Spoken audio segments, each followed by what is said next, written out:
Gold, trusted gold buyers. మీరు తాకట్టు పెట్టిన బంగారాన్ని విడిపించి ఈ రోజు ఉన్న మార్కెట్ ధరకు కొనబడను.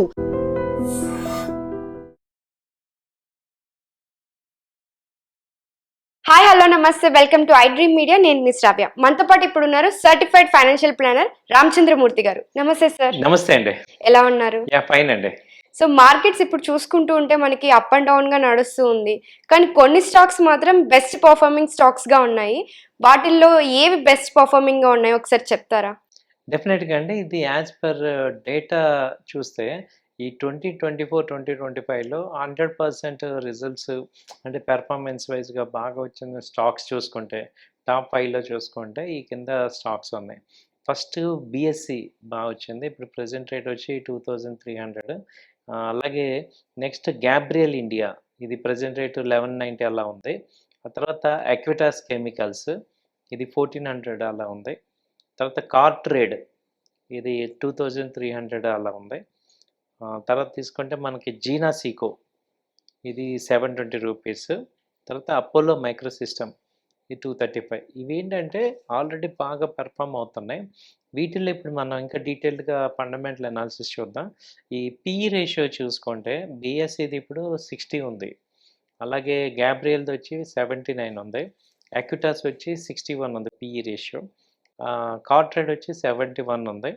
జీనాసీకి వచ్చి 100 అబవ్ ఉంది, 105. అలాగే అపోలో మైక్రో సిస్టమ్ కూడా 115 ఉంది. తర్వాత మార్కెట్ క్యాపిటలైజేషన్ కూడా తీసుకుంటే వీటిలో మార్కెట్ క్యాపిటలైజేషన్ బిఎస్సి వచ్చి 94,000 crores. అలాగే గ్యాబ్రియల్ వచ్చి 17,000 crores. యాక్విటాస్ వచ్చి 11,600 crores. అలాగే కార్ట్రేడ్ కూడా 11,000 crores. ఈ జీనాసీకి వచ్చి 8,900 crores మార్కెట్ క్యాపిటలైజేషన్. అలాగే అపోలో మైక్రో సిస్టమ్ 7,800.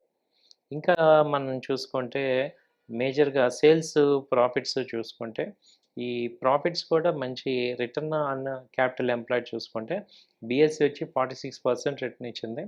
అలాగే గ్యాబ్రియల్ వచ్చి 26, యాక్విటాస్ 19, కార్ట్రేడ్ వచ్చి 7, తర్వాత జీనాసీకో 49, అపోలో మైక్రో సిస్టమ్ 14. మనకి మెయిన్ 1 year రిటర్న్స్ కనుక ఇన్వెస్టర్కి చూసుకుంటే బిఎస్సి వచ్చి 155% రిటర్న్ ఇచ్చింది.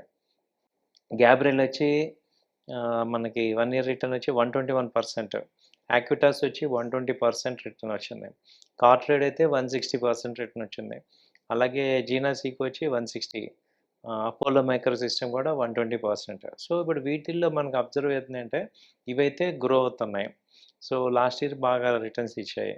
సో ఈ ఇయర్ కూడా ఛాన్సెస్ ఉన్నాయి. కాబట్టి ఏంటంటే ఇవి కొంచెం అన్న తగ్గిన లేకపోతే వీటిల్లో కొంత అమౌంట్స్ ఇన్వెస్ట్ చేసుకోవటం ద్వారా ఏంటంటే ఈ కంపెనీస్ యొక్క గ్రోత్లో మనం కూడా పార్టిసిపేట్ చేయొచ్చు. సో నెక్స్ట్ ఇదే కంటిన్యూ చేస్తాయి అంటారా? అదే అంటున్నా, ఇప్పుడు మనం ఫాలో ద లీడర్ అని. సో ఇప్పుడు ఇండియాలో ఇప్పుడు ఇవి టాప్ పర్ఫార్మింగ్ స్టాక్స్ కాబట్టి సో వాటిని కొంత ఫాలో అవ్వచ్చు. మనం ఫాలో ద లీడరే కదా మనం చేయాల్సింది. సో ఇవి ఎందుకు అవుతున్నాయి, ఏ రకంగా ఇవి ముందుకు వెళ్తున్నాయని చూసుకుంటే ఇప్పుడు బిఎస్సి అనేది ఎక్స్చేంజ్ కాబట్టి అది గ్రోత్, ఎందుకంటే ఎక్కువ మంది పార్టిసిపేట్ చేస్తున్నారు, డైలీ టర్న్ ఓవర్ వాల్యూమ్స్ పెరుగుతున్నాయి కాబట్టి బిఎస్సి కంటిన్యూగా అప్ ట్రెండ్కి వచ్చింది. సేమ్ యాక్విటాస్ కానీ గ్యాబ్రియల్ కానీ కార్ట్రేడ్ కానీ ఇవన్నీ ఏంటంటే ఆ యొక్క సెగ్మెంట్స్లో బాగా స్ట్రాంగ్ గ్రోత్ అయితే చూపిస్తున్నాయి. కాబట్టి నేను అనేది ఏంటంటే కొంత పోర్షన్ దానిలో ఇన్వెస్ట్ చేసుకోవచ్చు. మీ యొక్క ఇవి కూడా మనం క్లోజ్డ్గా వాచ్ చేసుకొని రాడార్లో పెట్టుకుంటే మీ కొంత ఇన్వెస్ట్మెంట్ దీనిలో చేసుకోవడం ద్వారా మంచి రిటర్న్స్ గెయిన్ చేయొచ్చు. అయితే ఇది ఏంటంటే కేవలం నా వ్యక్తిగత అభిప్రాయం మాత్రమే. మీరు కూడా సెబీ రూల్స్ ప్రకారం 1-2 సార్లు ఆలోచించుకోండి. మేము ఎక్కడ ఫోర్స్ చేయట్లేదు. సో ఒక ఇన్ఫర్మేషన్, ఇది ఎడ్యుకేషన్ పాయింట్లో తీసుకోండి. ఓకే, ఇది జస్ట్ సజెషన్ లాగా అనుకోవచ్చు. వాళ్ళు పెట్టాలి, ఇన్వెస్ట్ చేసుకోవాలనుకుంటే ఇన్ఫర్మేషన్ తీసుకొని అనలైజ్ చేసుకొని దాని మీద పెట్టుకోవచ్చు అని అంటారు. Okay sir. సో ఇవి టాప్ పర్ఫార్మింగ్ గా ఉన్నాయి అంటే వాటికి రీజన్స్ ఏంటి, అండ్ ఇవి ఏ సెక్టార్స్ లో ఉన్నాయి సార్? ఇప్పుడు వీటికి ఏంటంటే టాప్ పర్ఫార్మర్ అవడానికి రీజన్స్ సేల్స్ బాగా డెవలప్ అయినాయి. అవి ఒక యూనిక్ స్టైల్లో వెళ్తున్నాయి. ఇప్పుడు బిఎస్సి అనుకోండి, ఆల్రెడీ ఎక్స్చేంజ్. దానికి ఇప్పుడు బిఎస్సికి ఏమైందంటే మేజర్గా ఈ యొక్క టర్న్ ఓవర్ ఎక్కువైంది. సో ఇప్పుడు ఎక్కువ మంది అట్రాక్ట్ అవుతున్నారు. ఈ ఆప్షన్స్, వీక్లీ ఆప్షన్స్ అంతకుముందు బాగుండేవి. ఇప్పుడు వీక్లీ వన్ ఆప్షన్ ఉంది. అలాగే ఫ్యూచర్ ఆప్షన్స్ ఎక్కువ అవటం, అలాగే ఈక్విటీ టర్న్ ఓవర్ ఎక్కువ అవటం, తర్వాత మార్జిన్ ఫండింగ్ ఇవ్వటం, వీటన్నిటి వల్ల బీఎస్సీ అలాగే ఎంసెక్స్ కూడా బాగా పెరుగుతుంది. ఎన్ఎస్సి ఇంకా లిస్ట్ అవ్వలేదు కానీ బీఎస్సీ ఎక్స్చేంజెస్ బాగా వెళ్తున్నాయి. సో దాంతోపాటు రిలేటెడ్గా సిడిఎస్ఎల్ కానీ ఎన్ఎస్డిఎల్ ఈ రెండు కూడా ఎక్స్చేంజ్ రిలేటెడ్ కంపెనీస్ అవి కూడా బాగా గ్రో అవుతున్నాయి. సో అలాగే గ్యాబ్రియల్ ఇండియా చూసుకున్న ఇవేంటంటే ఆ సెగ్మెంట్లో బాగా మంచి లీడింగ్ నిక్ మార్కెట్లోకి అవుతున్నాయి. అంటే ఇవేంటంటే స్టార్టింగ్ స్లోగా స్టార్టెడ్ కంపెనీస్ కాబట్టి మంచి అగ్రెసివ్గా అవుతున్నాయి. ఇప్పుడు కార్ ట్రేడ్ తీసుకున్నాం అనుకోండి, ఇదేంటి కారు ఆటోమేటిక్గా అది second sales company, car by and cell. వీళ్ళు ఏంటంటే ఎక్కడ ఉన్న కార్ అయినా వాళ్ళు వచ్చి చూసి అక్కడికక్కడ స్పాట్లో అమ్మటం చేయటం కొనటం జరుగుతుంటుంది. ఓకే. కాబట్టి అందుకని వీటి style of work fast and paperless and ఈ ఒక ఎఫిషియెంట్ వే మార్కెట్ కాంపిటేటివ్గా ఇస్తున్నారు కాబట్టి వీళ్ళు షైన్ అవుతున్నారు. అలాగే ఇప్పుడు జీనా సీకో ఎక్కువగా చూస్తే వీటన్నిటిలో డిజిటలైజ్డ్గా ఉన్నవన్నీ ఎక్కువ అవుతున్నాయి. Apollo micro systems. సో ఇవన్నీ ఏంటంటే ఇప్పుడు ఇంటర్నెట్ బేస్డ్ కంపెనీస్ ఫ్రెష్గా డిఫరెంట్ సెగ్మెంట్లో వచ్చినాయి, బాగా గ్రో అవుతున్నాయి. ఓకే. ఇవన్నీ డిఫరెంట్ సెగ్మెంట్స్ అని అనుకోవచ్చు, సెక్టర్స్ అనుకోవచ్చు. సెక్టర్స్ అనుకోవచ్చు. ఇంకా అంటే ఈ సెక్టర్స్ కాకుండా ఇంకా ఏది ఎక్స్పెక్ట్ చేయొచ్చు అంటారు మంచి సెక్టర్స్? ఇప్పుడు ఇంకా మంచి సెక్టర్స్ చేసుకుంటే ఇందులో ఇప్పుడు బ్లూ పెరల్ అగ్రి కానీ ఎస్ఎంఎల్ ఇస్జూ అని ఈ కొన్ని కంపెనీలు కూడా బాగా ఫాస్ట్ గ్రో అవుతున్నాయి. ఇప్పుడు ఎస్ఎంఎల్ ఇస్జూ ఉంది, ఇది M&M కంపెనీ తీసుకుంటుంది అని తెలిసినప్పటి నుంచి ఇది ₹2,000 ఉన్న షేర్ ఇవాళ 4,500 దాకా వెళ్ళింది. సో బాగా గ్రో అవుతుంది.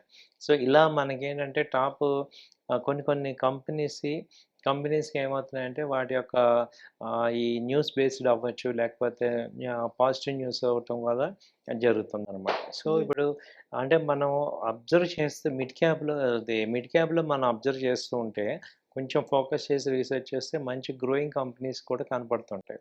వాటిని మనం ఐడెంటిఫై చేసి ఇన్వెస్ట్ చేసుకోవడం ద్వారా మంచి వెల్త్ క్రియేట్ అవుతుంది. సో చాలామంది ఇక్కడ చేసే మిస్టేక్ ఏంటంటే ఇప్పుడు అది ఒక 5,000 10,000 రాగానే మనం తక్కువ ప్రాఫిట్స్లో ఎగ్జిట్ అవుతున్నారు.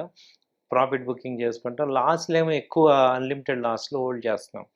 సో అది మార్చుకొని మనం ఒక క్లియర్ విజన్ ఉంటాయి ఈ కంపెనీ ఏంటి, అందుకే మనం ఏంటంటే ముందు కొంచెం రీసెర్చ్ చేసి ఈ కంపెనీ విజన్ ఏంటి, ఇది ఎంతవరకు ఉంటుంది, ఎంత గ్రో అవుతుంది, దీని యొక్క కెపాసిటీ ఏంటని మనం అర్థం చేసుకుంటే ఏమవుతుందంటే మనం లాంగ్ టర్మ్లో బ్రాడ్గా ఉండగలం. ఓకే. సో ప్రాఫిట్ని హోల్డ్ చేయాలంటే ఏంటంటే నాలెడ్జ్, ఆ company fundamental knowledge, technical knowledge మనం నేర్చుకుంటే గ్రో చేస్తాం. లాంగ్ టెన్యూర్ పెట్టుకుంటే మనకి ఆ ప్రాఫిట్స్ కూడా మనకి మంచి మంచి బెనిఫిట్స్ wealth. వస్తాయి అంటారు. అవునండి. Okay sir. Thank you so much. Thank you అండి.